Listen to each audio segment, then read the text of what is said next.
नमस्कार बच्चों। तो कैसे हैं आप लोग। मैं डॉक्टर पुष्पा आप सभी स्टूडेंट्स का हार्दिक अभिनंदन करती हूँ, हार्दिक स्वागत करती हूँ इस टेक्नोलॉजी पार्क चैनल पर। तो जैसे कि आप सभी को ज्ञात है कि कल विज्ञापन आ चुका है। आप कहेंगे किसका?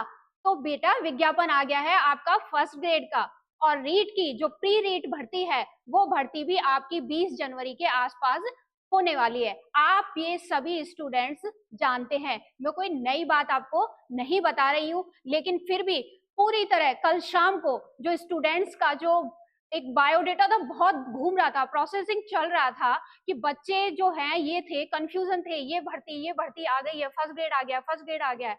तो वो सोशल मीडिया पे बहुत ज्यादा उनका हल्ला चल रहा था।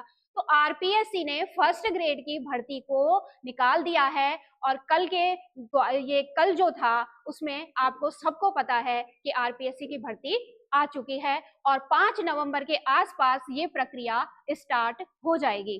तो मैं आपसे बात कह रही थी कि अब आप कमर को कस लीजिए, कमर को बांध लीजिए, और आप जहां बैठे हैं, जैसे बैठे हैं, जिस अवस्था में बैठे हैं, चाहे आप आराम से अपने बेड पे बैठे हैं और आराम से चाय की चुस्कियां ले रहे हैं, तो आप अपने आप से कहिए, मैं एक परिंदा क्यों बनूं, मुझे आसमां बनना है। मैं एक पन्ना क्यों बनूं, मुझे दास्तां बनना है। तो मेरे सारे स्टूडेंट्स अपने लिए ये डेली बोलेंगे और मिरर के सामने खड़े होकर के बोलेंगे, यू कैन डू इट, या आई कैन डू इट। मैं बोलूंगी यू कैन डू इट, और आप बोलेंगे आई कैन डू इट, यानी मैं कर सकता हूं, मैं कर सकती हूं, और आप सब कुछ कर सकते हैं। ठीक है, तो आप आरपीएससी फर्स्ट ग्रेड की भर्ती की तैयारी कीजिए, रीट की प्रिपरेशन कीजिए, और मैं आपके साथ हूं, जीत जाएंगे हम। मैं हमेशा आपके साथ में रहूंगी, और हम साथ में मिलकर के अपनी रीट की और आरपीएससी फर्स्ट ग्रेड की तैयारी को साथ साथ में करेंगे। जैसे कि मैंने आपको 2 टॉपिक करवा चुकी हूँ, और हमारी मनोविज्ञान का जो इतिहास था उसके विषय में हम बात कर चुके थे, और बाल विकास का जो इतिहास है उस विषय में भी हम बात कर चुके थे। अब हमारा कुछ बीच में जो टॉपिक रहा था कल की क्लास में, अभिवृद्धि और विकास, तो हम उस टॉपिक को कंप्लीट कर लेते हैं। तो आइए मेरे साथ में।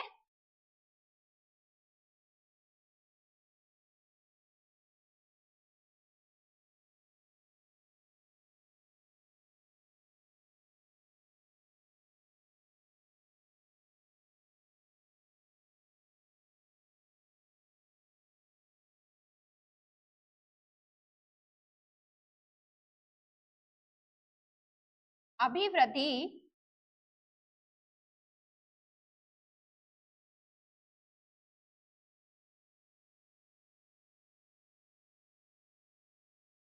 एक मिनट बच्चों, है ना।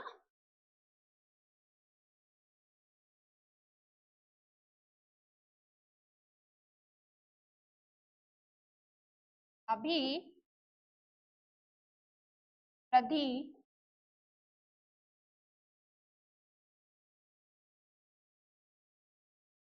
अभिवृद्धि, और इसको आप क्या कह सकते हैं, वृद्धि भी कह सकते हैं, वृद्धि भी कह सकते हैं। ठीक है, अभिवृद्धि वृद्धि, या हम इसको कह सकते हैं ग्रोथ।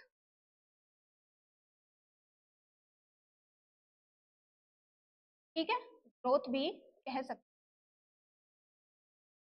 और अपना इधर आ गया विकास। ठीक है, विकास नंबर 2 पे जो बात करेंगे, हम किसकी बात करेंगे, विकास की बात करेंगे। और विकास को आप सब लोग जानते हैं,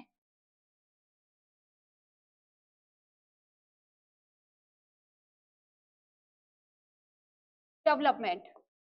ठीक, मैंने आपको ये बताया था कि अभिवृद्धि और विकास को समझने के लिए हमें एक शब्द, यानी अभिवृद्धि को समझने के लिए एक शब्द का ध्यान में रखना है, और विकास को समझने के लिए हमें 4 शब्दों का ध्यान में रखना है। यानी एक दोस्त यहाँ पे है जो अकेला चल रहा है, और एक जो 4 फ्रेंड्स हैं वो 4 फ्रेंड्स यहाँ पे चल रहे हैं। तो कौन कौन से फ्रेंड्स हैं, कौन कौन सी बातें हैं, वो आपको पिछली क्लासेस में भी बताया था। एक बार मैं फिर से आपको बताती हूँ, तो आइए।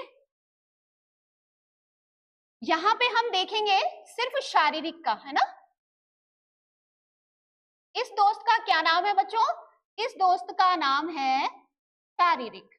ओके, इसके माध्यम से ही हम पूरी अभिवृद्धि को समझ लेंगे। और इधर हम बात करेंगे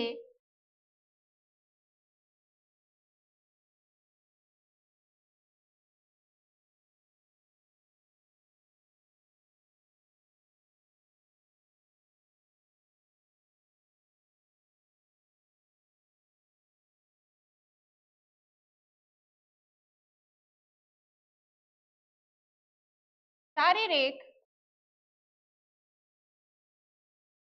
मानसिक,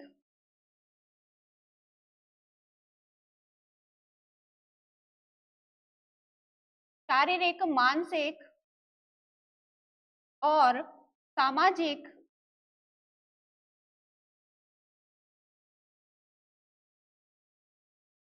और बात करेंगे हम संवेगात्मक। संवेगात्मक, ओके।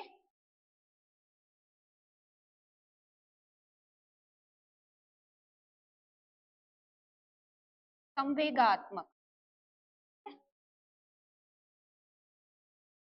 यहाँ पे ये 4 दोस्त है, यहाँ पे ये एक दोस्त है। इसी के माध्यम से हम पूरी अभिवृद्धि को और विकास को समझने का प्रयास करेंगे। तो आप सभी ध्यान पूर्वक यहाँ पे देखें कि शारीरिक जो है अकेला है, और शारीरिक रूप में जो परिवर्तन होता है, यानी आकार में जो परिवर्तन होता है, लंबाई चौड़ाई में जो वृद्धि होती है, उसको हम क्या कहेंगे? अभिवृद्धि कहेंगे। यानी शरीर की प्रक्रिया में जो भी वृद्धि होगी वो क्या कहलाएगी? वो कहलाएगी अभिवृद्धि। ओके, तो हम बात करते हैं नंबर 1 पर। ठीक है, केवल आज पेन बेटा थोड़ा सा गड़बड़ कर रहा है, तो हम यहाँ पे नेक्स्ट पेन को यूज कर लेते हैं। ठीक है, केवल शारीरिक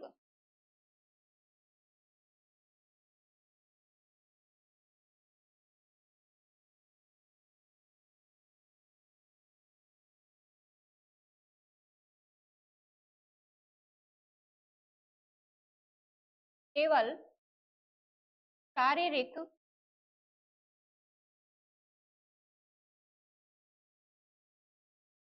आकार में वृद्धि। ठीक है, यहाँ पे हम बात करेंगे शारीरिक आकार में वृद्धि। ओके, आप यहाँ पे देख लीजिएगा कि पेन चेंज हुआ था, फिर भी हम बात कर देते हैं। ओके, इधर अगर हम बात करते हैं केवल शारीरिक आकार में वृद्धि, अगर इधर बात करते हैं हम, ठीक, तो इधर करेंगे संपूर्ण पक्षों में परिवर्तन।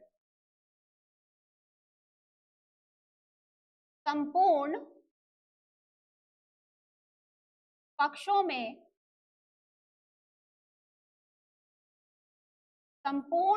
में परिवर्तन। अब आपको पता है कि ये संपूर्ण पक्ष जो है वो कौन कौन से है बच्चा? तो ये संपूर्ण पक्ष जो है शारीरिक है, मानसिक है, सामाजिक है और संवेगात्मक है। ठीक है, तो यहाँ पे है केवल शारीरिक आकार में वृद्धि होती है, लेकिन यहाँ संपूर्ण पक्षों में परिवर्तन या वृद्धि होती है। ठीक है, नंबर 1 पे हमने बात कर ली है।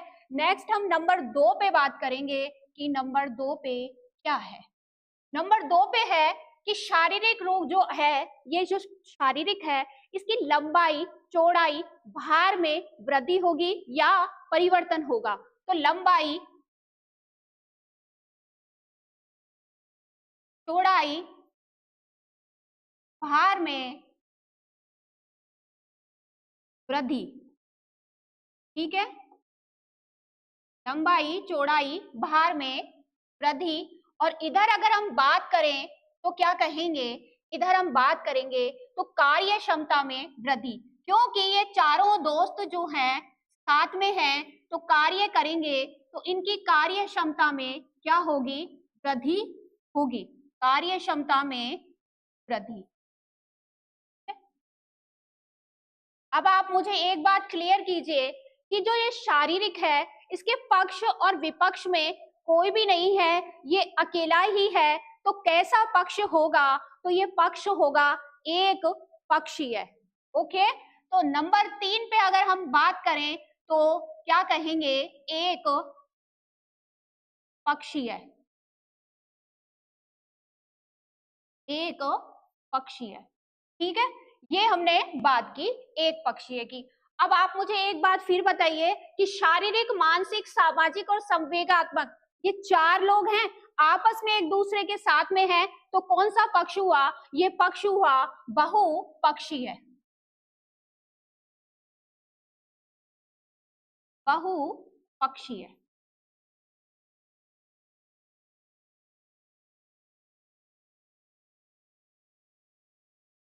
बहुपक्षीय, ठीक है। अब बहुपक्षीय है, अब फिर से हम वही बात करेंगे कि शारीरिक जो है अकेला है, तो कैसा हुआ, अकेला है तो संकुचित होगा, छोटा होगा। तो नंबर 4 पे अगर हम बात करते हैं तो संकुचित,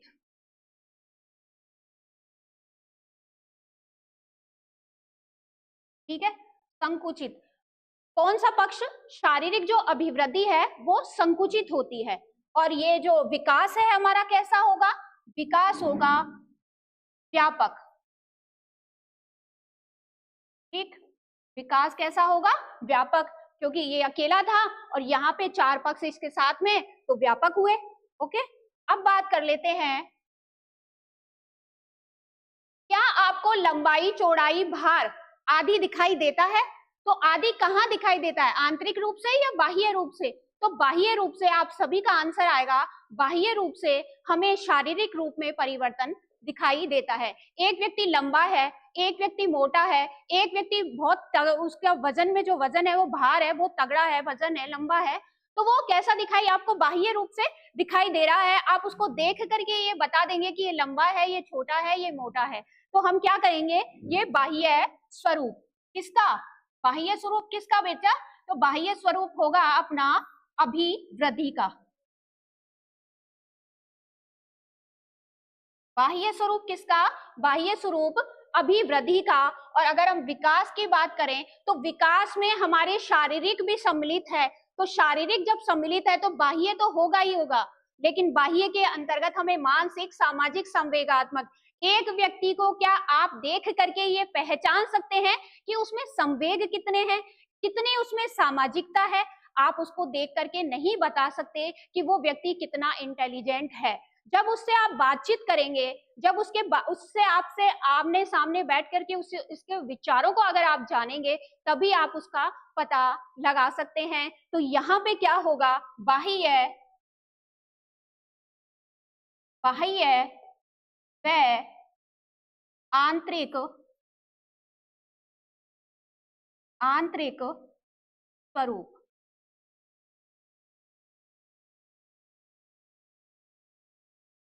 ओके, अब बाह्य स्वरूप है, आंतरिक स्वरूप मैंने आपको संकुचित बता दिया, एक पक्षीय बता दिया, लंबाई चौड़ाई में वृद्धि बता दी। ठीक है, अब आप मुझे एक बात बताइए कि लंबाई, चौड़ाई, भार आदि को आप माप सकते हैं, तो आप कहेंगे हाँ मैम हम माप सकते हैं। तो हम नेक्स्ट जो हमारा अंतर आएगा वो अंतर आएगा कि सीधे, सीधे मापन संभव। ठीक है, सीधे मापन संभव, लेकिन विकास में अगर हम बात करें तो क्या कहेंगे, क्या मानसिकता को नाप सकते हैं क्या, 1 किलो, 2 किलो, 3 किलो, 4 किलो, क्या इस तरह से मापेंगे आप। सामाजिक तो माप सकते हैं कि भाई 1 मीटर हो गया, 2 मीटर है, ये सामाजिक 1 मीटर है, 2 मीटर है, ऐसा आप नहीं माप पाएंगे। तो आप कहेंगे, क्योंकि इसमें अपने पास शारीरिक भी सम्मिलित है, तो हम कहेंगे कि सीधे मापन, सीधे मापन संभव नहीं। ठीक है, जब उससे बातचीत करेंगे तभी हम उसका पता लगा सकते हैं कि ये व्यक्ति कैसा है।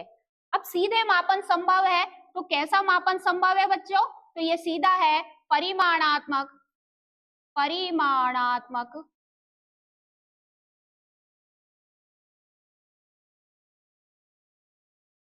और इसको आप कह सकते हैं संख्यात्मक,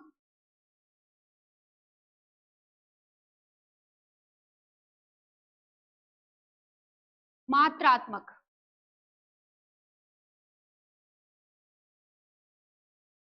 क्योंकि जब आपके शारीरिक वजन को मापा जाएगा तो आपको जो रिजल्ट मिलेगा वो रिजल्ट कैसे रूप में मिलेगा कि 10 किलो, 15 किलो, 50 किलो, 100 किलो, तो एक परिमाण जो है वो आपके पास में आ गया है।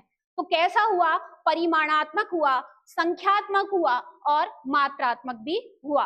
अब हम आ जाते हैं विकास की तरफ। तो विकास कैसा है? तो विकास में हमारे एक बात आपको ध्यान में रखनी है कि विकास में हमारा शारीरिक पक्ष भी सम्मिलित है। तो शारीरिक पक्ष के साथ में एक व्यक्ति से जब आप बातचीत करेंगे तो उसके गुणों के आधार पर ही आप ये कह सकते हैं कि ये व्यक्ति जो है ये अच्छा है, ये बुरा है, उसके गुणों के आधार पर आप बता सकते हैं। तो हम कहेंगे कि परिमाणात्मक,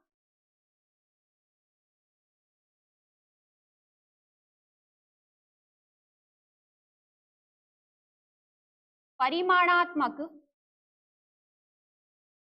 और या गुणात्मक, परिमाणात्मक और गुणात्मक। ठीक है, ये बात हमारी हुई इसकी विकास की।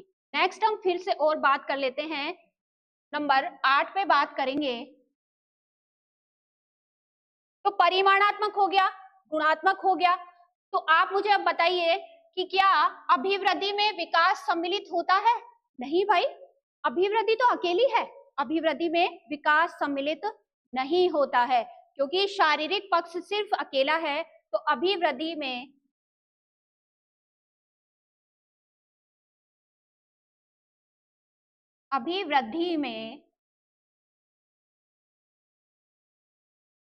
विकास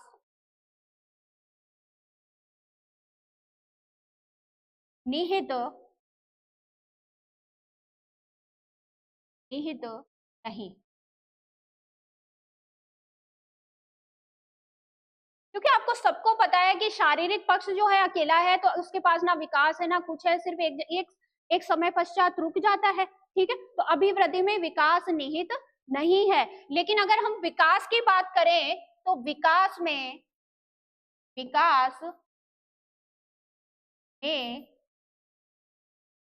अभिवृद्धि अभिवृद्धि निहित, ठीक, अभिवृद्धि निहित, क्योंकि विकास में अभिवृद्धि है। आपको शारीरिक पक्ष आपको दिखाई दे रहा है, मैंने चार पक्षों की बात आपसे की है, तो चार पक्षों में शारीरिक भी सम्मिलित है। तो शारीरिक जब सम्मिलित है तो अभिवृद्धि भी इसमें सम्मिलित है, विकास में अभिवृद्धि निहित है। ठीक, हम बात करेंगे कि क्या अभिवृद्धि आजीवन होती रहती है? क्या शारीरिक रूप से जो परिवर्तन होता है आजीवन चलता रहता है? तो आपका जवाब आएगा कि नहीं, एक समय पश्चात अभिवृद्धि जो है, हमारा जो बढ़ना है वो रुक जाता है। ठीक है, तो कुछ समय पश्चात रुक जाना, कुछ समय पश्चात रुक जाना।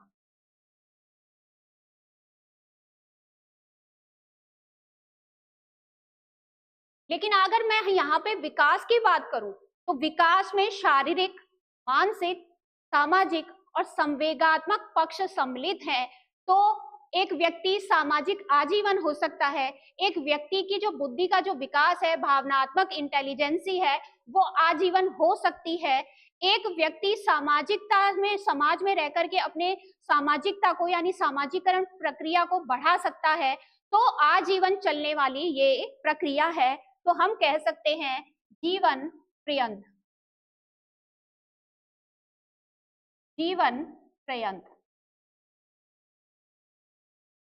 क्योंकि आजीवन आप कुछ ना कुछ सीखते रहते हैं।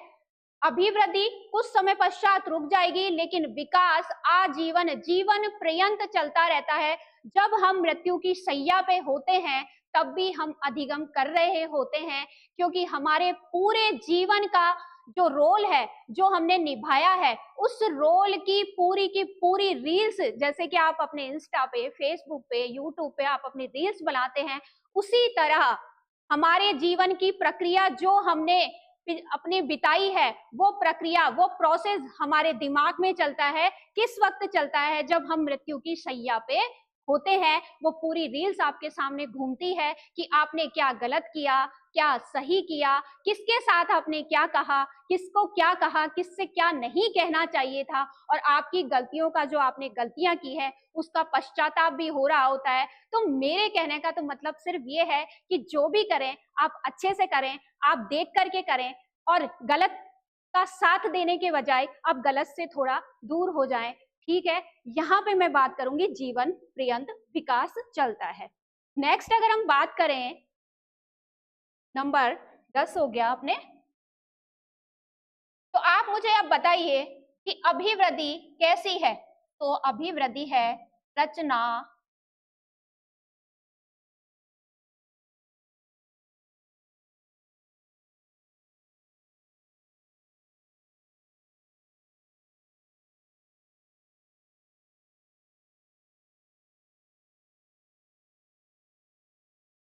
रचनात्मक। ठीक है, तो अभिवृद्धि कैसी है? रचनात्मक। और विकास कैसा है? तो विकास है रचनात्मक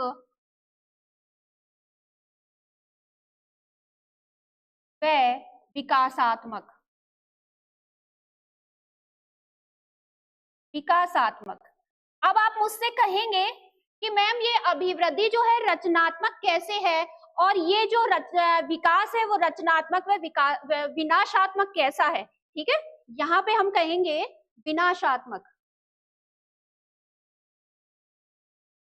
यहाँ पे हम बताएंगे कि ये विकास जो है वो कैसा है, वो है विनाशात्मक।